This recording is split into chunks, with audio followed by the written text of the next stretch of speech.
Hey guys, welcome back. Today we're going to go over chapter 6, and this is going to be the last principle in our penta.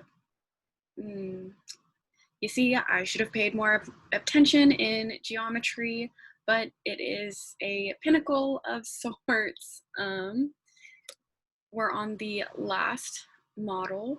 So we're going to be going over the forms of human diversity, positionalities, cultural values, and we're going to talk about intercultural communication as well.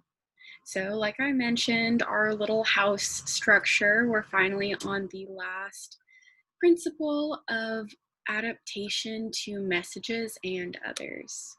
So starting off with your positionality, this is going to be really important. I forgot to mention this right when I started the lecture, but this one is going to be the most important for your assignment that's coming up, and also I think just in general, especially with a lot of the things going on right now. Going back to positionality, positionality is essentially a combination of every single one of your identities put together. The book only lists 4, but obviously there's a lot more than 4 aspects of people and their identities. So instead we have a cute little a cute little chart here that details how all of these different things can play into your identity. And this concept kind of goes back to intersectionality. And I don't know if you guys have ever heard of Chavez, but she's really cool. She does a lot of intersectionality research, and basically intersectionality just means that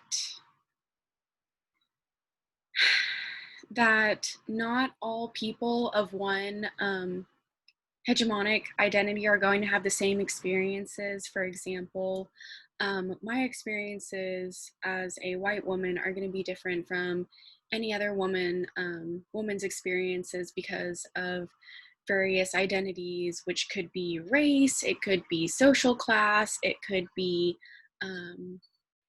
national national identity, so like where they're from, age, all of these different aspects kind of change experiences for people. And it also kind of goes into the one up, one down knapsack. Something that this chapter kind of really touches on without explicitly saying it is the idea of privilege, because privilege is not just a yes or no question. It is a yes and no. There's always going to be ways that you're more privileged than others, and also ways that you don't have privileges. And it's not so saying that life, when someone says that someone has privilege, it's not saying that their life hasn't been hard. It's just saying there's a lot of ways that your life hasn't been made to be harder than other people, if that makes any sense. So how does culture influence our communication exactly? So our culture and our identities determine our worldview. And so this is kind of like how we see the world, how we interact with the world, and how we just go about life. So going over culture, culture is defined by the book as a learned system of knowledge, behavior, attitudes, beliefs, values, and norms that is shared by a group of people and shaped from one generation to the next. This is kind of shown, I mean, in any country's history, each generation is going to have different aesthetics. They're going to have different trends. And those are just kind of a few ways that you can see how culture changes. So, specifically getting into it, how does it influence communication? So there are high context cultures and there are low context cultures. High context are going to be Cultures that rely more on nonverbal messages and they rely on the context to interpret messages. And so try to think of like different cultures that aren't as straightforward and will be a bit more like passive in the way they communicate um, for whatever reason versus a low context culture. I would say like the US is a pretty low context culture. There's a heavy focus on like explicit messages, specifically verbal, and how we communicate and how we be direct. Um, so communicators use fewer contextual cues to interpret information. Um, so it's more so focusing on the message than the nonverbal cues that are associated with that verbal message. Going back to the second and third principles about verbal and nonverbal messages. So, oh, breaking it down a bit more. So culture specifically determines what we value in our cultural values that impact our communication, and that is shown in a couple of different ways. The first one is decentralized and centralized power. The second one is individualism and collectivism. Third is happiness, and then fourth is communication styles. So starting off with decentralized and centralized, decentralized power is more distributed amongst the people. They are likely to be made by consensus, is how decisions are made. So this is going to be more, sorry, that scared me, but it's going to be a bit more socialist. It's going to have more unions, that kind of vibe, versus centralized is going to be more military focused, very central, with a very strong central government, kind of seen in the US today. Going on to individualism and collectivism. Individualism is more about the individual, self-realization, a tendency to be loosely knit socially. So this is going to be, you can see on the left, they're all kind of, the message they're trying to send is that they're all competing against each other, versus collectivists are more group oriented, and they strive to accomplish goals for the betterment of the group. Yeah. Happiness. So indulgent cultures will typically have greater expectations of happiness. Happiness is viewed as a right. There's a freedom of speech, leisure activities, more not consumeristic per se, but more self-indulgent, as the name kind of states. And then restrained cultures are going to have lower expectations of achieving happiness, with fewer expectations about being happy, and less likely to participate in leisure activities. And this can be anything from like hobbies to anything that would be seen as enjoyment or non-work. In communication styles and culture, I kind of changed the way I wanted to explain it, because I don't like how the book kind of attaches these communication styles to genders, when people of any gender can kind of communicate in one way or another. But feminine styles of communication is going to be from an expressive orientation. It's going to be connecting with others and constructing relationships and community.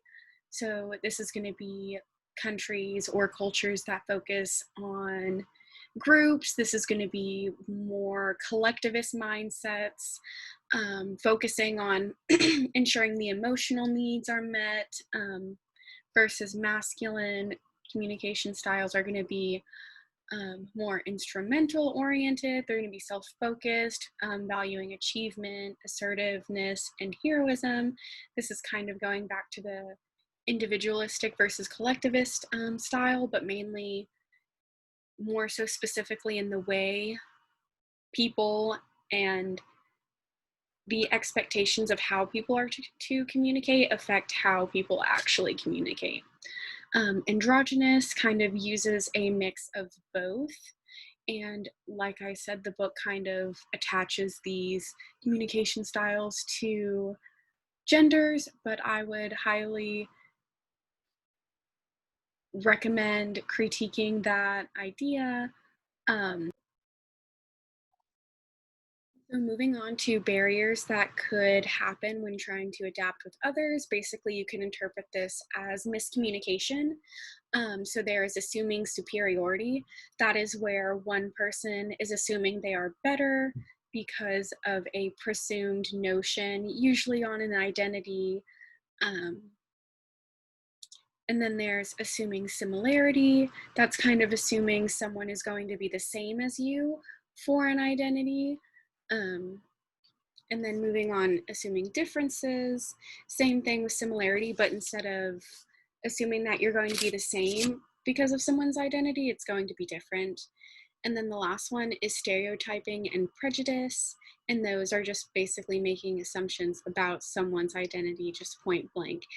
And all of these are basically, in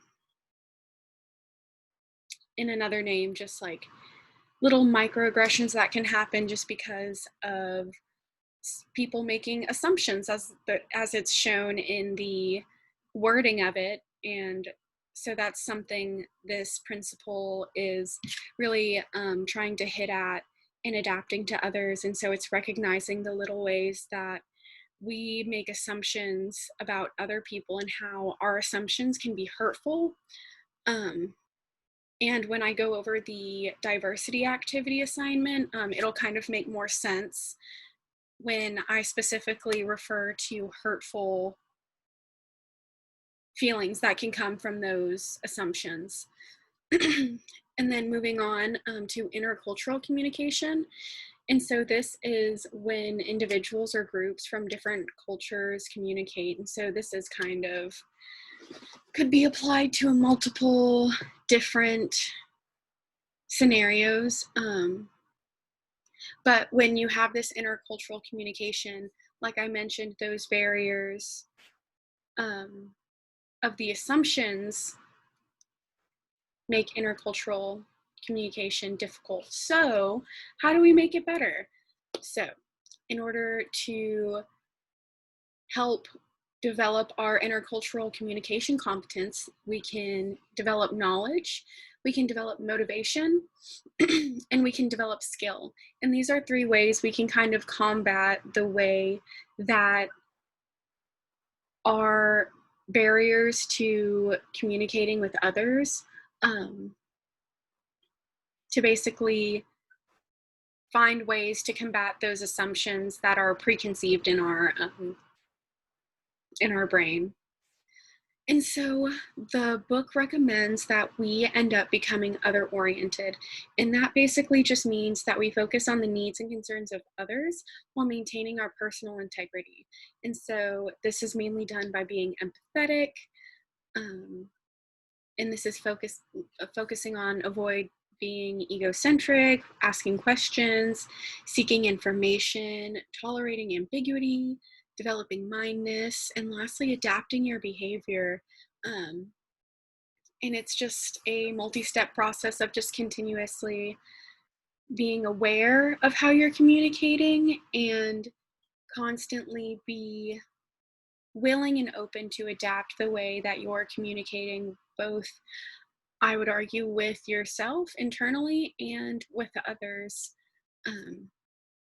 You don't just go around saying everything that comes off the top of your head. It's taking time to just be considerate to the other person and how they're feeling, and being able to adjust your communication for the needed situation.